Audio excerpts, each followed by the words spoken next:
प्रेक्षको नमस्कार। अध्यात्म आणि विज्ञानाच्या समन्वय प्रदान भूमीत विश्वधर्मी प्राध्यापक डॉक्टर विश्वनाथ दा कराड सरांच्या संकल्पनेतून साकारलेल्या या ज्ञान मंदिरात तुम्हा सर्वांचं मनापासून स्वागत। मन करारे प्रसन्न ही साऱ्या संतांची शिकवण। हे मन आपलं शांत कसं ठेवायचं याकरता व्याधी निवारणार्थ स्वास्थ्य रक्षणार्थ असणारा हा आरोग्याविषयीचा विशेष कार्यक्रम। आभा आणि जीवनशैली डॉक्टर सुनील कुमार थिगडे हे ऑरा निसर्गोपचार तज्ञ आहेत। गेले 18हून अधिक वर्षे ते या क्षेत्रात कार्यरत आहेत। त्यांच्याचकडून आपण जाणून घेऊयात। ओम भूर्भुवस्वहा ओम महाप्राणाय विद्महे आज्ञेयाय धीमहि तन्नो हनुमान प्रचोदयात। अंतरातून येणारा संदेश म्हणजेच हे चक्र। आज्ञाचक्र हे शरीरातील विचारचक्र आहे। याचा रंग हा पारवा म्हणजे जांभळट पांढरा असा आहे। जाणीव हा या सूक्ष्म याचा गुणधर्म आहे। आज्ञाचक्रामुळे ज्ञानेंद्रियांकडून आलेल्या संदेशातून शब्द, स्पर्श, रूप, रस, गंध आणि मेंदूला आकलन होते।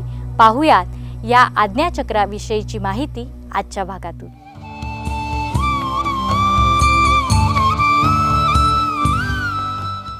हे चक्र दोन्ही भुवयांच्या मधोमध स्थापित आहे। आपण शंकराचा कुठेही फोटो पाहिला तर त्याच्यामध्ये तिसरा नेत्र दाखवला जातो। या ठिकाणी हे स्थित आहे। याला तृतीय नेत्र ब्रोचक्र असंही म्हटलं जातं। इडा, पिंगला आणि सुषुम्ना या तिन्ही नाड्या मूलाधार चक्रापासून सुरू होतात, त्या इथे येऊन मिळतात। त्याचं नियंत्रण जे आहे हे तिथून केलं जातं। तेज आणि जल अशी दोन तत्व जी आहेत ही आज्ञाचक्राची आहेत। सगळ्यात जास्त तेजाचं चक्र म्हणून याच्याकडे पाहिलं जातं। याचा बीज मंत्र ओम किंवा ओम असा आहे आणि याला फक्त दोनच पाकळ्या आहेत। सफेद शिवलिंग हे याचं प्रतीक मानलेलं आहे। यातून चिदानंद अनुभूती आपल्याला प्राप्त होते। आध्यात्मिक शक्ती प्रदान करणारं असं हे चक्र आहे।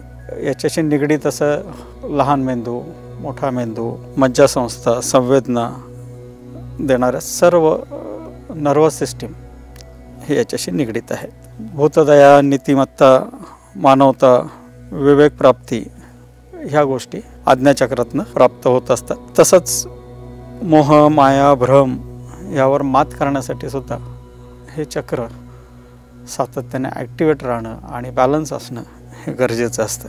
हे चक्र समोरच्यावरती प्रभाव टाकण्यासाठी अत्यंत उपयुक्त आहे। जे आपण मोठमोठे वक्ते, नेते, काही आध्यात्मिक गुरु पाहतो की 5-5, 10-10 लाख लोकांच्या सभेवरती ते स्वतःचा प्रभाव पाडत असतात आणि हा प्रभाव पाडत असताना त्यांचा हा तिसरा नेत्र किंवा आज्ञाचक्र हे जागृत झालेलं असतं आणि त्यामुळेच एवढ्या मोठ्या जनसमुदायावरती ते प्रभाव टाकू शकतात। तसंच आपल्या शरीराला, मनाला आनंद देणाऱ्या ज्या डोपामाइन किंवा सेरोटोनिन ह्या ज्या ग्रंथी आहेत ह्या स्त्रवण्यासाठी या चक्राचा उपयोग होतो।